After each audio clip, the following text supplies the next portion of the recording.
اللہ تعالیٰ عتیق صاحب بھی ہمارے دوست بھی ہیں، مہمان بھی ہیں، وہ بھی تشریف لائے ہوئے ہیں، تو اگر آپ کچھ اپنے تاثرات دینا چاہیں، چونکہ ماشاءاللہ رفائی فلاحی کام میں بہت ان کا بھی اچھا کنٹریبیوشن ہے، اور یہ کچھ جماعتیں میں کہوں گا یا کچھ علماء، وہ علماء کی طرف سے ایک فرض کفایہ ادا کر رہے ہوتے، تو یہ بھی مختصر سی اپنی کارگزاری بتا دیں گے، پھر انشاءاللہ دعا کر لیں۔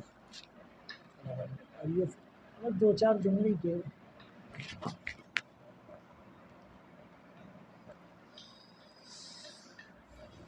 بسم اللہ الرحمن الرحیم نحمدہ ونصلی علی رسولہ الکریم اما بعد۔ سب سے پہلے تو مبارکباد کے مستحق ہیں مدر زبان صاحب اور یہ ادارہ، اور اس کے بعد مولانا اظہر شاہ صاحب جنہوں نے یہ بہترین قسم کی ورکشاپ کا انعقاد کیا۔ اور میں سمجھتا ہوں کہ جس موضوع پر یہ کام کیا جا رہا ہے، اس موضوع پر بعض اوقات کام کرنا ذرا دشوار معلوم ہوتا ہے، اور اس پر لوگوں کو جمع کرنا بھی مشکل ہوتا ہے، کیونکہ یہ ایک ایسا موضوع ہے۔ میں تو خود بہت بات کا فاضل ہوں، یہاں افراد بہت قدیم فضلاء موجود ہیں، تو فضلاء کو یہ بات سمجھانا یا علماء کو یہ بات سمجھانا بہت مشکل ہوتا ہے کہ آپ ابھی بھی سیکھ سکتے ہیں یا پڑھ سکتے ہیں یا سمجھ سکتے ہیں یا سیکھنا چاہیے۔ ایک شعر میرے ذہن میں ہے، اور وہ شعر یہ ہے کہ فَإِنَّ الْمَاءَ مَاءُ أَبِي وَجَدِّي وَبِيرِي ذُو حَفَرْتُ وَذُو طَوَيْ۔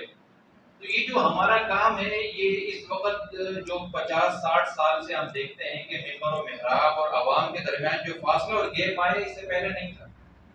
اس سے پہلے ہر چیز میں جو علماء کا کردار تھا، یہ جو تحریکیں تھی وہ مساجد سے چلتی تھی، مدارس سے چلتی تھی۔ نہیں، اگر آپ ابھی بھی چلے جائیں، سندھ میں چلے جائیں، مولانا عبید اللہ سندھی صاحب رحمۃ اللہ علیہ کا آپ وہ کمرہ دیکھیں، یا اس کے علاوہ آپ خانپور چلے جائیں، جہاں پر بھی آپ جائیں، جو جتنی تحریکیں تھی یا عوام الناس کا جو مرجع تھا، مرجع خلائق تھا، وہ مدارس تھے، وہ مساجد تھے، وہ یہی سسٹم تھا، یہی نظام تھا۔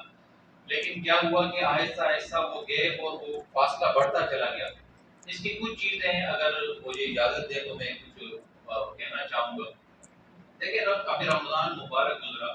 رمضان المبارک میں دو قسم کے حفاظ ہوتے ہیں۔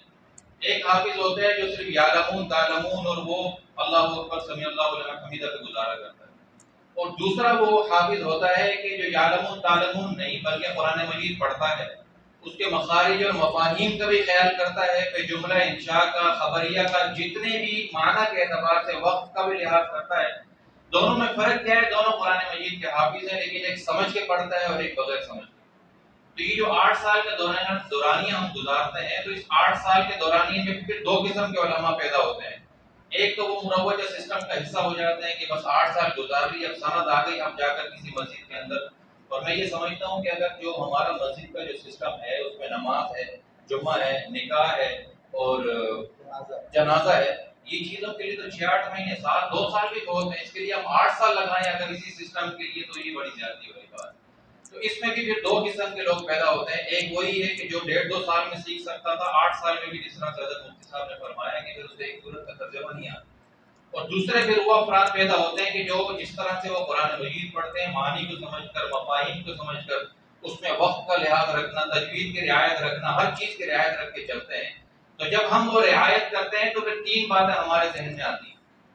وہ 3 باتیں کیا ہیں؟ وہ 3 باتیں، ان میں سب سے پہلی بات یہ ہے کہ جو مسلمان، یعنی جو لیڈر ہے، ہم ابھی قائد ہیں، مان لینا چاہیے، کیونکہ ہم ایک علاقے کو لیڈ کرتے ہیں، تو 3 باتیں اس کے ذہن میں اگر ہوں گی تو سمجھ لیں کہ وہ بھرپور انداز سے کام کرنا جانتا ہے۔ پہلی بات تو یہ ہے کہ اپنی تاریخ پر نظر ہونی چاہیے، یعنی ماضی میں نظر ہو، حال میں اس کا کام ہو، ماضی اس کے سامنے ہو، حال میں وہ ورک کرے، اور مستقبل پر بھی اس کی نظر ہو۔ اس لیے بہت سارے ہم نے لوگوں کو سنا کہ ہم آج یہاں رہتے ہیں اور ہماری نظریں بیت المقدس پر ہیں، یا ہماری نظریں بیت اللہ پر ہیں۔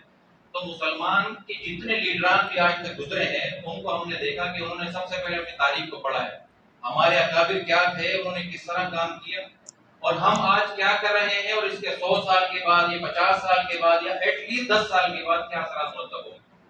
اگر تو یہ 3 چیزیں ہم میں نہیں ہیں تو پھر وہ مروجہ حافظ ہے، اور اگر ہمارے اندر یہ 3 چیزیں ہیں تو پھر ہمیں اللہ کا شکر ادا کرنا چاہیے، اور اس میں نکھار پیدا کرنا چاہیے، اور اس طرح کی جتنی ورکشاپ اس میں شرکت کرنی چاہیے۔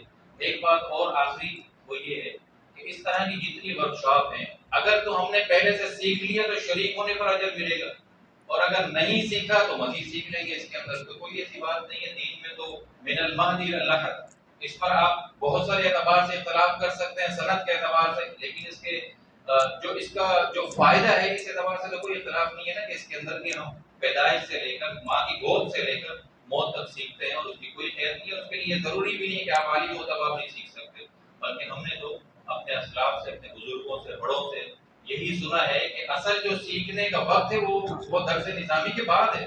اب آپ کا جو پریکٹیکل لائف ہے، اب آپ کا جو سوشل نیٹ ورک ہے، وہ کس طرح سے کام کرتا ہے، کس انداز سے آپ کام کرتے ہیں. اللہ رب العالمین مجھے اور آپ کو دین کی صحیح سمجھ نصیب فرمائے، اور اس طرح کی جتنی ورک شاپ ہیں ان کا حصہ بننے کی توفیق عطا فرمائے. وآخر دعوانا الحمدللہ. ماشاء اللہ، جزاک اللہ.